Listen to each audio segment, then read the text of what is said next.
নমস্কার, দেখছেন কলকাতা টিভি। আমি সুদীপ্ত রয়েছি আপনাদের সঙ্গে। শুরু করছি সংবাদ সারাদিন।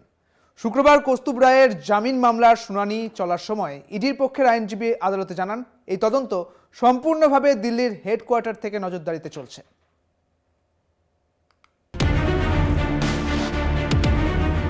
শুক্রবার কৌস্তুভ রায়ের জামিন মামলার শুনানি চলার সময় ইডির পক্ষের আইনজীবী আদালতে জানান, এই তদন্ত সম্পূর্ণভাবে দিল্লির হেডকোয়ার্টার থেকে নজরদারি চলছে।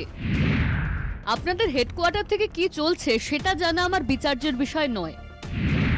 তদন্তকারী অফিসার কি তদন্ত করেছেন সেটাই আমার জানা দরকার। যে কোনো তদন্তেরই তদন্তকারী অফিসার সর্বোচ্চ ক্ষমতার অধিকারী।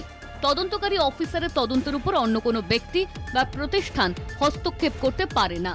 তদন্তের বিষয় সম্পর্কে সম্পূর্ণভাবে সিদ্ধান্ত নেওয়ার অধিকার তদন্তকারী অফিসারের রয়েছে।